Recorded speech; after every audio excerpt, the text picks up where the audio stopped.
This is a man-eating house. In the house lived a gentle young weirdo. One day the little girl accidentally approached his yard. The young weirdo immediately ran out. Do you want to be eaten alive? No! Then get out of here! Not only did the weirdo drive the little girl away fiercely, he also directly tore her car into pieces with his bare hands. This terrifying scene happened to be seen by Jack opposite. Jack's father had reminded him many times, the house eats up anyone passing by when the night is quiet. And the next day, Jack was playing basketball with his friend Kevin, but accidentally dropped the basketball onto the opposite lawn. Looking at the basketball on the lawn, Jack asked Kevin to buy a new one, but Kevin's basketball was bought for a high price of $99. He traded Yu-Gi-Oh cards in exchange for Jack's help in retrieving the basketball. Jack looked at the house. There was no movement at all. For the Yu-Gi-Oh cards, he exerted all his strength and rushed over. Just then the weirdo suddenly appeared. Jack bent down to dodge the weirdo, and this move also damaged the lawn, which made the weirdo very angry. He directly lifted Jack up high. Because of his old age and too much excitement, the weirdo couldn't hold on for more than 2 seconds, so he lay down. After a month, an ambulance arrived at the scene. They carried the weirdo onto the ambulance and drove away. Jack picked up the keys dropped by the weirdo, staring blankly at the departing ambulance. What they didn't notice was, the lawn in the yard began to eat things. The windows on the house also opened their eyes. What's even more frightening is, after Jack fell asleep at night, the house across the street turned into a monster only 10 meters tall, slowly stretching out a pair of snow-white big hands.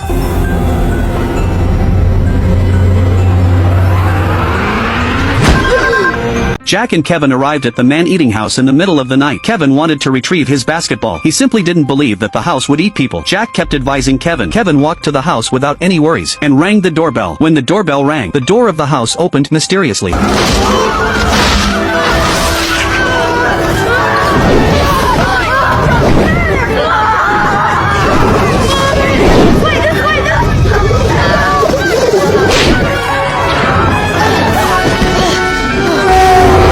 The next day, Lisa the match seller approached the house. Jack and Kevin hurried out to stop her. Lisa mocked the two of them as little kids. She didn't know that the house had opened its big mouth. Scared, Lisa tried to leave by car, but was lifted by the slab, slowly being sent into the big mouth. Just as Lisa was about to be sent into the mouth, fortunately Jack and Kevin caught her in time. The three of them witnessed the horror of the house. To protect more people, the three of them decided to destroy the man-eating house. They told everything to the FBI, but the FBI didn't believe them. Jack walked into the lawn in front of the FBI, still jumping and jumping inside, but the house showed no reaction at all. Helpless, they could only find an expert. He was the smartest person in the village. He told the three of them, if they wanted to destroy the monster, they needed to attack the monster's heart. The three of them returned home and made a detailed plan, planning to enter the house to destroy the monster's heart. First, Kevin prepared a large amount of cold medicine. Jack took out his 18-year-old vacuum cleaner collection. Lisa dressed it in clothes filled with cold medicine. Then the three of them armed themselves and came to the front of the house. Kevin pushed the dummy onto the lawn, plugged in the power cord. The straw man walked towards the house calmly. The house's fangs and tongue also stretched out. Just at this critical moment, the patrolling FBI passed by the house. The house was immediately scared and disguised itself. The FBI, sighting their littering, locked all three of them in the police car. They had just started to drive away when they heard a strange noise coming from the house. Two FBI agents came to the front of the house to check. Just then, the big tree grabbed the FBI agents, slowly sending them into the house.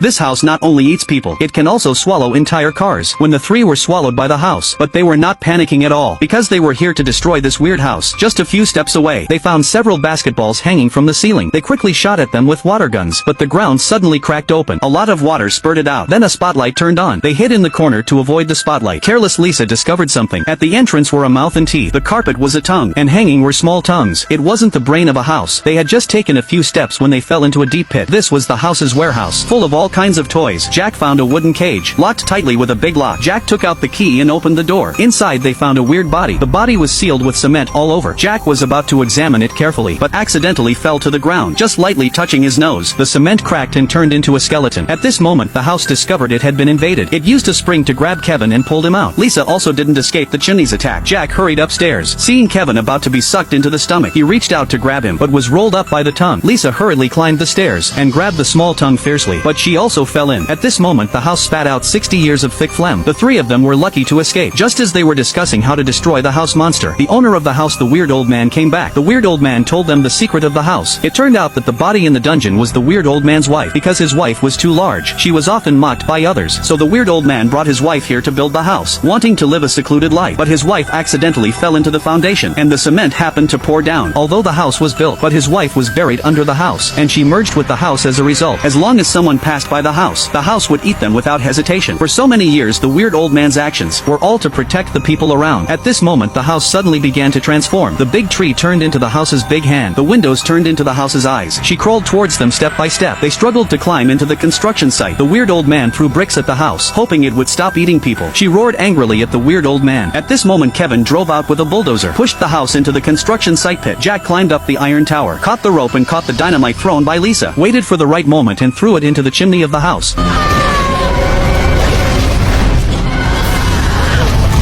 The weird old man finally bid farewell to his wife, and he was finally liberated. Today's story ends here.